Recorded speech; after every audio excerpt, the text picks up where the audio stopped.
Assalamualaikum warahmatullahi wabarakatuh. Shalom, selamat siang. Perkenalkan, nama saya Trisha Wai. Saya dari Prodi Sarjana Terapan Kebidanan. Di sini saya akan menjelaskan mengenai struktur kimia dan komponen pada sel makhluk hidup. Yang pertama, struktur sel. Kenapa bisa dimakan struktur sel? Karena sel itu terdiri dari bagian dan bagian-bagian sel inilah yang biasa dinamakan dengan struktur sel. Jadi, struktur sel ini terbagi menjadi dua bagian, yaitu bagian luar dan bagian dalam. Kalau bagian luar itu ada membran sel dan dinding sel, dan kalau di bagian dalamnya itu ada protoplasma. Dan protoplasma itu juga dibagi menjadi tiga bagian, yaitu terbagi menjadi nukleus, sitoplasma, dan sitoskeleton. Mari kita membahas. Yaitu pertama saya akan membahas tentang membran sel atau membran plasma. Kalau membran sel atau membran plasma ini merupakan struktur yang dimiliki oleh setiap sel makhluk hidup, baik kelompok hewan, tumbuhan, jamur, bakteri, archaea, dan protista. Dan membran sel ini adalah lapisan paling terluar yang membungkus dan menjaga komponen sel di dalamnya. Dan lapisan ini tersusun dari senyawa-senyawa kimia, mulai dari lipid, protein, sampai karbohidrat. Dan sifat dari membran sel ini yaitu sebagai semi permeabel karena adanya struktur fosfolipid. Dinding sel hanya dimiliki oleh tumbuhan dan jamur. Dinding sel ini unik dan berbeda dari sel hewan. Struktur dari dinding sel ini ada primer dan sekunder. Letak dinding sel primer letaknya di antara lamela tengah dan dinding sel sekunder. Dan juga kalau sekunder primer itu dindingnya itu seperti hemiselulosa, selulosa atau kadarnya rendah lipid dan protein. Dinding sel primer lebih fleksibel dan tipis karena dinding sel terbentuk dari sel membelah. Dan selanjutnya itu mengalami penebalan karena adanya zat lignin dan terbentuknya dinding sel sekunder. Makanya struktur dinding sel sekunder tebal, kaku, dan juga kuat. Kandungan dari dinding sel sekunder ini bukan hanya zat lignin tapi juga yaitu selulosa dan hemiselulosa. Fungsi dinding sel itu sebagai pelindung komponen di dalam sel yang memberikan bentuk sel, bantu jaga keseimbangan cairan, regulasi osmotik, dan juga mencegah sel kehilangan air. Selanjutnya protoplasma. Protoplasma ini selain komponen kimiawi, protoplasma ini juga terbagi menjadi tiga bagian, yaitu nukleus, sitoplasma, dan sitoskeleton. Nah, sekarang saya akan menjelaskan yaitu nukleus atau inti. Jadi nukleus itu bagian terpenting dari sel karena nukleus mengatur seluruh aktivitas sel. Di dalam nukleus juga ada beberapa komponen penting karena nukleus ini berperan penting, seperti anak inti nukleus,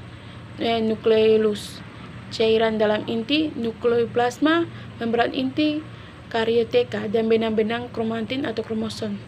Dan setiap komponennya itu mempunyai tugasnya masing-masing. Membran inti atau karioteka letaknya paling luar dari inti sel. Tugas dari karioteka ini sebagai tempat pertukaran zat dengan sitoplasma. Selanjutnya, anak inti atau nukleus fungsinya untuk membentuk RNA yang nantinya akan menyusun ribosom. Di inti sel juga ini ada cairan kental dan transparan yang disebut dengan nukleoplasma. Fungsinya sebagai tempat terjadinya reaksi-reaksi kimia dalam nukleus. Bagian terakhir yaitu kromosom yang terdiri dari dua kata, yaitu kroma yaitu warna, dan soma yaitu benang halus dengan fungsi membentuk DNA. Komponen-komponen itu saling bekerja sama sampai akhirnya nukleus bisa menjalankan fungsinya itu sebagai mengendalikan proses berlangsungnya metabolisme dalam sel dan juga menyimpan informasi genetik ini pada kromosom yang membentuk DNA, dan juga sebagai pusat sintesis asam nukleat DNA dan RNA, dan juga mengontrol pertumbuhan sel. Selanjutnya sebagai tempat penyimpanan protein. Sitoplasma, cairan dalam sel yang letaknya di nukleus sama membran plasma namanya sitoplasma. Sitoplasma ini ada dua komponen penyusun, yaitu sitosol dan organel. Kalau sitosol itu bagian cairan dari sitoplasma, ini organel. Sitosol fungsinya sebagai tempat reaksi kimia, contohnya reaksi kimia glikosil. Selain sitosol, di sitoplasma ini juga ada organel. Organel sel ada banyak, jadi akan dibahas. Fungsi dari sitoplasma ini adalah sebagai tempat berlangsungnya reaksi kimia dan juga menyimpan berbagai jenis zat kimia yang digunakan untuk proses metabolisme sel dan juga sebagai pelarut untuk membuat protein dan senyawa dalam sel. Selanjutnya yang terakhir sebagai perantara transfer bahan dari luar sel ke organel atau inti sel. Terakhir, sitokolesterol.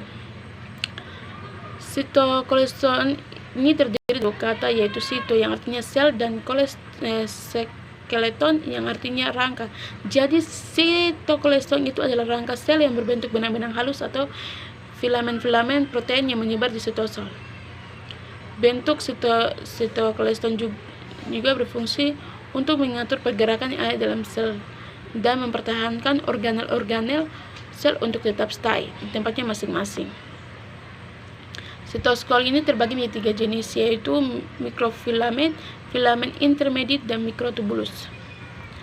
Kalau lapisan paling tipis yaitu mikrofilamen dan letaknya itu paling di pinggir sel.